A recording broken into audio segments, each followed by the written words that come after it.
Next up, it's our main event while we're really here. Well, I guess it's not really while we're here, but he's going to show up. It's Team Cena versus Team Authority. You know the stakes. We've went through those.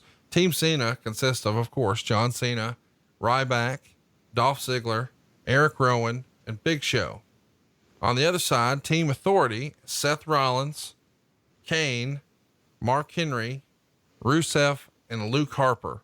It's an elimination match to put the Authority out of power, or for the right to fire Ryback, Dolph Ziggler, Eric Rowan, and Big Show.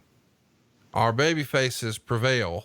43 minutes and 5 seconds is the length of the match. One of the longer main events of the modern era, but it gets started real fast when Mark Henry runs right into Big Show's fist for a one-punch knockout at just 48 seconds. And then, this I guess is a bit of a surprise.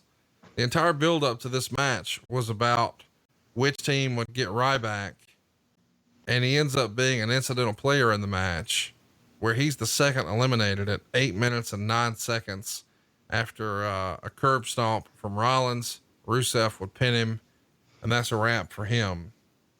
Ultimately, while we've got Dolph Ziggler jumping in to beat the count, Harper, Kane, and Rollins are unable to lift Rusev up to get him in, and he's counted out at 21 minutes.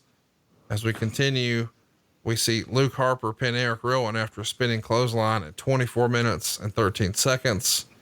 Rollins would pin John Cena after Big Show would turn on Cena and knock him out with one punch at 25 minutes and 12 seconds. And then a zigzag and a super kick and all kinds of stuff from Ziggler would pin Kane at 29:32. Ziggler's going to get a schoolboy out of nowhere on Harper for a pin at 31:33. So there's lots of moving parts here, lots of action. But then the big moment comes where it looks like the entire Authority, which is Triple H, Joey Mercury, Jamie Noble, Seth Rollins, they're all beating up on Dolph Ziggler. And eventually, what do you know? Sting appears on the screen. And he walks to the ring. He decks the referee, Scott Armstrong, who it looks like was also a crooked referee. He then gets in the ring. He and Triple H do a stare down for what feels like 2 or 3 minutes. And then Rollins and Ziggler are both playing dead. Now there's 3 referees who've taken big bumps and none of them are recovering. Triple H finally goes to attack Sting, but Sting comes back, lays him out with a scorpion death drop. And then he puts Ziggler on top of Rollins and walks off. The first referee recovers and counts the pin.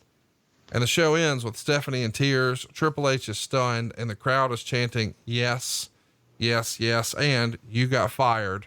Stephanie's all hysterical as we go off the air. 4.5 stars is the rating in the Observer. So a very good match, lots of action, a little bit of something for everybody. And then the big debut. And backstage that day, Sting was nowhere to be seen. He wasn't hanging out in catering. They hit him in a bus or wherever it was. And then when he made the big debut, man, fans were excited, even though they had a suspicion that it was coming since he had appeared in the WWE game commercials and things like that. They knew there had to be some sort of dialogue, but for him to finally debut like this in St. Louis, it was a big moment for Sting and a big night for WWE fans who were tired of the Authority and wanted the Authority to take their loss. Seeing Stephanie hysterical as we went off the air was a cool visual. What'd you think then? And what'd you think this week, watching it back for the first time in a long time? Well, there were a lot of moving parts and it was very difficult to put that together. That was an all hands on deck production, I'm sure, because we just skipped past the fact that Big Show betrayed his partners.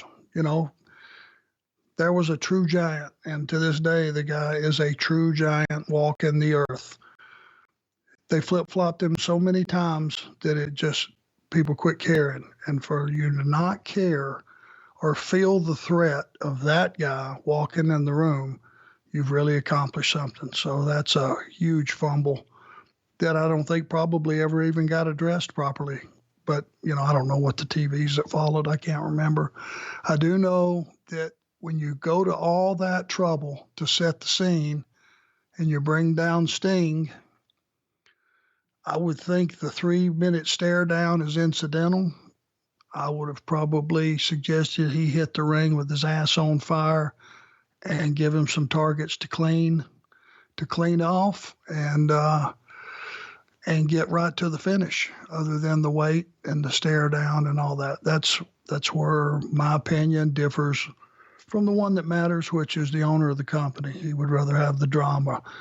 But to me, to have that much at stake, and I feel like the authority had run its course and the audience was ready for something else. When Cena failed and they saw that Cena was not going to be able to pull this off, and now the guy you don't really expect, Sting shows up, and his ass should have been on fire, and everybody should have been getting burnt that was in reaching distance. And it should have been the beginning of a Sting push and a semi-regular character on the show, in my opinion. I mean, it seemed like a big build-up to go to one match.